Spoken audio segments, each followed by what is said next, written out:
Welcome बच्चों, hopefully you're doing well. My name is Miss Roma Kadir. अच्छा, today we're going to discuss very important topic, Professor Hofstadter five cultural dimension. अच्छा, you can see the five dimension mentioned over there. um, अब Hofstadter five cultural dimensions हैं क्या?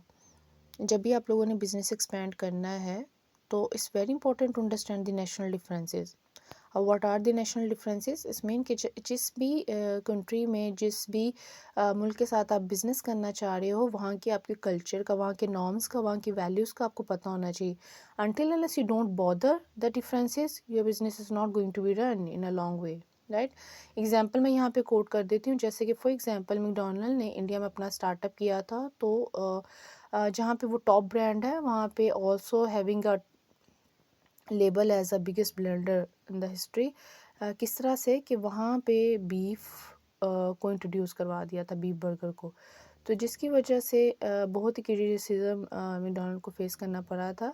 अब उसके पीछे reason क्या थी? रीज़न कुड बी दिस कि जो नेशनल डिफरेंसेस है या उनके कल्चर या वैल्यूज़ को रिस्पेक्ट नहीं दी गई, कंसिडर नहीं किया गया. तो for business, for doing business or to expand the business is very important कि we should need to give respect to the national differences या other country culture. okay? तो जो प्रोफेसर हॉफस्टेड हैं, उन्होंने हॉफस्टेडन को कहते हैं, कुछ लोग इनको लिखा ई जाता है पर प्रोनाउंसिएशन में professor Hofstede usually people going to pronounce. उन्होंने culture based five dimension present की थी कि जब भी आपने बिज़नेस एक्सपेंड करना है तो अगर आप 5 इन डिमेंशंस को गो थ्रू कर लो then you can do it in best possible way. तो you can see first one क्या है? तो पहली है इंडिविजुअलिज्म वर्सेस कलेक्टिविज्म. अब इसका मतलब क्या है? इंडिविजुअलिज्म वर्सेस कलेक्टिविज्म ये बताता है कि आपने ये देखना है कि वहाँ का जो कल्चर है, जहाँ बिज़नेस आप एक्सपेंड करना चाह रहे हो, क्या इंडिपेंडेंट है या डिपेंडेंट है. इंडिविजुअलिज्म का मतलब है इंडिपेंडेंसी वहाँ पे होगी, ठीक है, जैसे western culture. Versus collectivism, collectivism का मतलब क्या है कि वहाँ क्या होगी? डिपेंडेंसी, यानी सब लोग मिलजुल के रहते होंगे, बिलीव इन शेयरिंग, जैसे कि एशियन कल्चर है. राइट.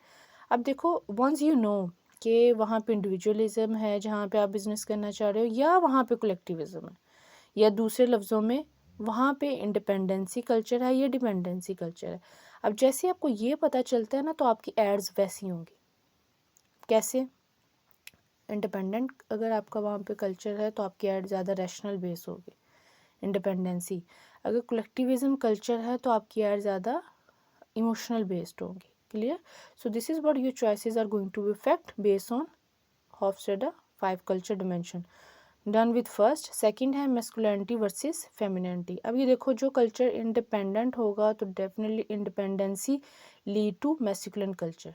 ओके. और जो कल्चर कलेक्टिविज्म होगा, इसका मतलब है कि कलेक्टिविज्म जो है जॉइंट म्यूचुअल रिलेशंस, ठीक है, नर्शिंग द रिलेशनशिप, वो फीमेल कल्चर होगा, फेमिनिन.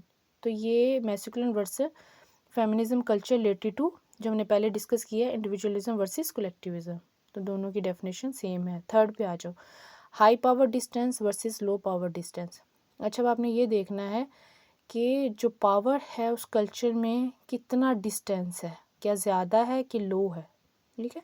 जहाँ पे ज़्यादा डिस्टेंस होता है उसे कहते हैं centralize approach. Okay. One man show, orders आते हैं, यानी वी हैव टू फॉलो. जहाँ पे लो पावर डिस्टेंस होता है उसे कहते हैं डिसेंट्रलाइज अप्रोच. इस मीन कि everyone can participate in decision making. See, तो आप लोगों को पता चल जाएगा बाय कंट्री, बाय ऑर्गेनाइजेशंस, कि इधर ये ऑर्गेनाइजेशन सेंट्रलाइज है, डिसेंट्रलाइज है. क्या जो ऑर्डर आ जाते हैं वी शुड नीड टू बे, या वी कैन पार्टिसिपेट, और फिर उसके बाद डिसीजन मेकिंग की जाती है. ठीक है. तो we done with 3. First one individualism versus collectivism, second masculine versus femininity, third है high power distance versus low power distance, fourth one है हाई अनसर्टेनिटी अवेयरनेस. अब देखो, नाम से पता चल रहा है हाई अनसर्टेनिटी अवेयरनेस. कौन सी ऐसी कंट्रीज़ हैं जो अनसर्टेनिटी को बहुत ज़्यादा अवॉइड करती हैं, वर्सेस लो अनसर्टेनिटी अवेयरनेस. कौन सी ऐसी कंट्रीज़ हैं जहाँ पे अनसर्टेनिटी को कम अवॉइड किया जाता है. ठीक है. जैसे कि हम पाकिस्तान में क्या कहते हैं, हम नहीं सोचते इतना. ठीक है. हम कहते हैं जो होगा देखा जाएगा. लो अनसर्टेनिटी अवेयरनेस है ना, इंशाल्लाह everything will be. लेकिन we should always need to prepared if something going to be happen, do we have a backup. But again, two kind of mindset है, और दोनों अप्रोचेस में से हम किसी को भी कभी भी डिनाई नहीं कर सकते, ठीक है। अगर हम लोग कभी कभी हम लोग ज़्यादा सोच के भी we are going to ignore the happiness of future, और some people are believe to live in the present, so you can not deny anything. Fifth one पे आ जाओ, long term orientation versus short term orientation.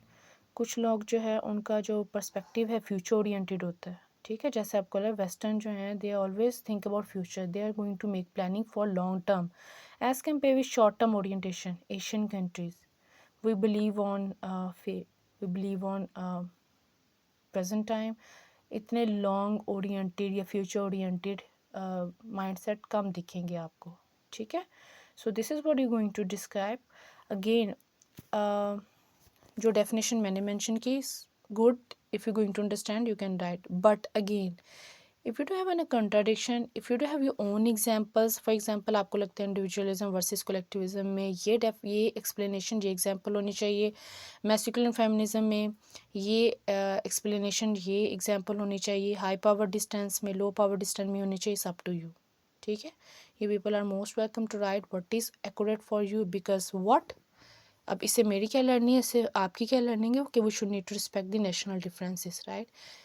मैंने जो discuss किया this is what is okay from my side, ये मेरे differences है, right. आप लोग जो मेंशन करोगे this is what you understanding, so again इस रिस्पॉन्सिबिलिटी ऑफ मी कि मैं आप लोगों के भी जो डिफरेंसेस है, राइट, जो आपका different way of explaining the definition है उसको अंडरस्टैंड करूँ। लेकिन जो आपकी डेफिनेशन के टैग्स हैं ना, that should need to remain the same. जैसे कि इंडिविजुअलिज्म वर्सेस कलेक्टिविज्म, ये टैग को सेम रखना है। Yes, you can go for explanation whatever is okay for you, ठीक है। Very important question, hopefully this would be clear to all of you. Thank you so much बच्चों।